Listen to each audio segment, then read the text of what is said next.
I'm assuming that basically you're about to get a sales role, or you've already gotten the sales role, and you want to make sure that without doubt within the first 90 days you exceed your sales quota or your sales target.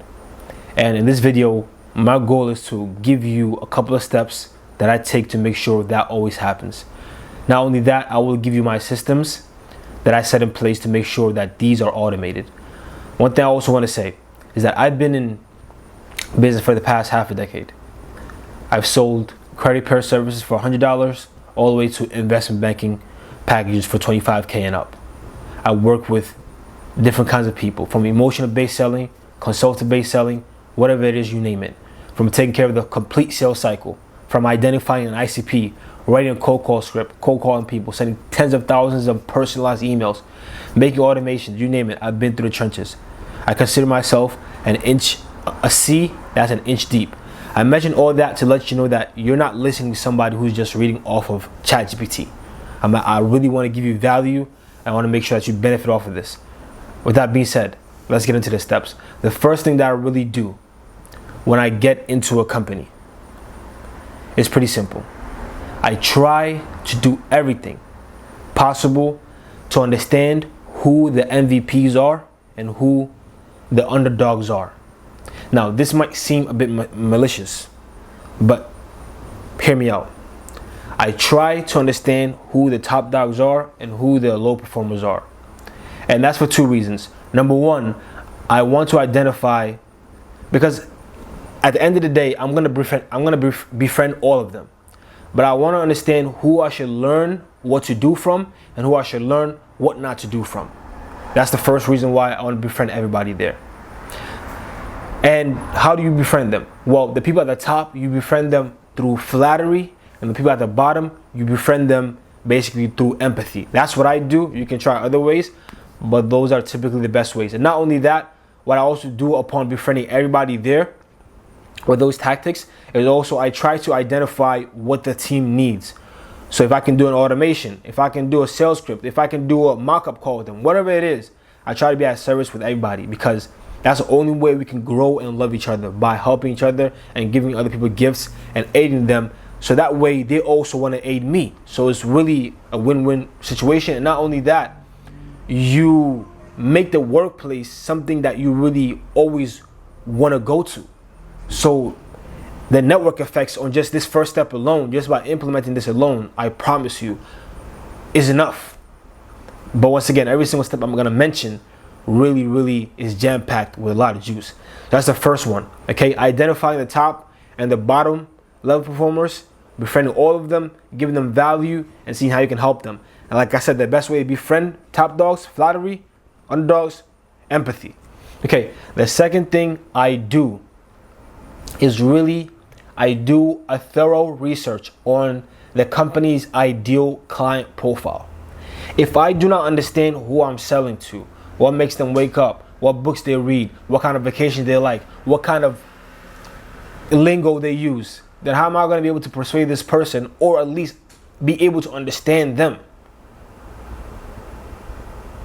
In order to court a female, you need to understand her. You need to give her things she likes. You need to talk to her in ways. So pretty much sales is persuasion, in a sense. Even though someone, depending on the industry you're selling in, people always need that bit of a push. Maybe you might say the industry you're selling in, oh well, they just care about the ROI. Well, yes, that's still a way of persuasion. So I try to really do a lot of thorough research on the ideal client profile, from Amazon reviews, whether it's watching their podcast, whatever it is, do the whole 9 yards, okay?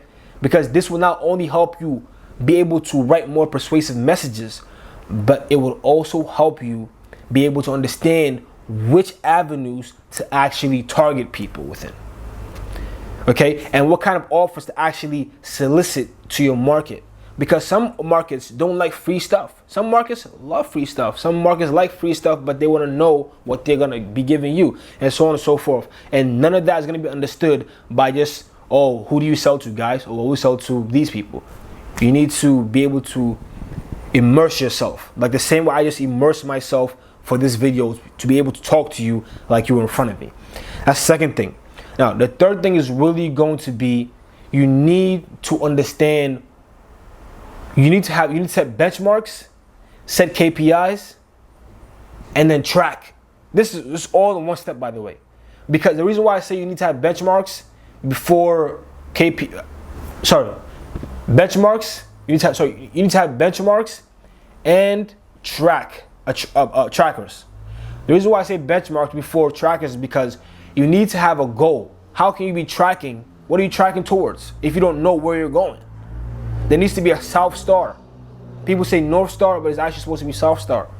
Okay? There needs to be a South Star that indicates to you, I'm going on the right path, I'm going the wrong path, or at least letting you know that whatever activities I do is going to get me to a specific outcome.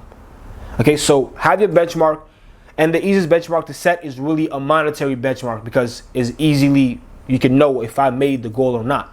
So once you identify how much you want to make in commissions or whatever it is, then you ask yourself, what revenue generating activities can I do? You outlist all the revenue generating activities that you probably know: cold emailing, SMS, personalized cold emails, personalized SMS, whatever it is, you name them, and then what you do is you crunch down the numbers.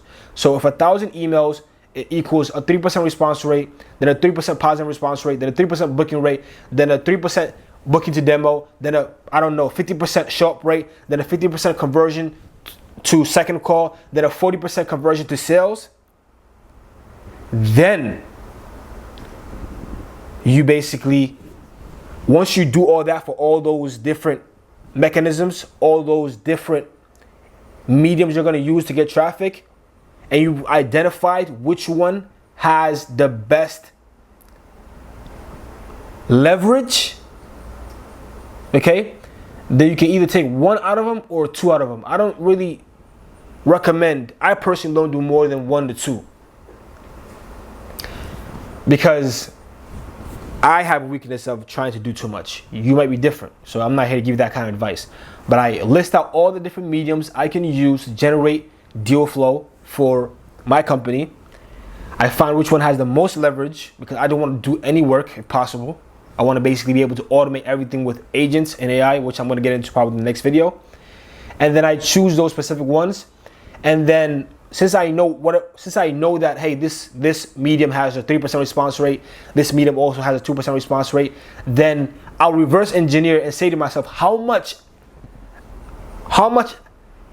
activity do I need to do to generate this amount of impressions? And then every single day I will do that. Whether it's 100 cold calls, whether it's 1,000 emails a day, that's gonna get me to my monthly goal. It's really, really simple. And this is what, by the way, this is what makes you think those people online are smarter than you. I'm not gonna get into a big rant here. But anyway, that's a third thing. Okay? Now, within the third thing, like I said, is 2. The first one is benchmark. The second part is gonna be tracking. You wanna have trackers. Okay, trackers that track your leads that come through, where they came through, the conversation you had with them. You want to have all that tracked. Okay, your show up rate, your conversion rate, the kind of email you sent out, because you're going to be doing a lot of A/B testing, especially with the messaging. Whether that's going to be through calls or emails. Before you actually go to market and actually start going to market with whatever you want to say, you want to actually test out with a condensed few people to identify if what you're saying really resonates. And if you're not selling for yourself, obviously you want to make sure your company is going to give you the leeway to go ahead and pitch however you want to pitch, if that makes sense. Now, I'm going to make a second video on the systems that I use to actually help me automate majority of this stuff, and actually ways that I go about sending out personalized cold emails that give me a high percent response rate depending on whatever industry it is, so you can kind of copy that. Okay, and some ideas on the kind of trackers that I set up, so you can also leverage that. If you want that, let me know. I'll make a second video, and that will be my pleasure. Hopefully you like this. Hopefully I spoke in a manner that was maybe not eloquent enough, but in a pace that was understandable. I'm personally really proud of this video, due to the fact that I really didn't want to record this, due to the fact that I really didn't want to record this. but I still push through.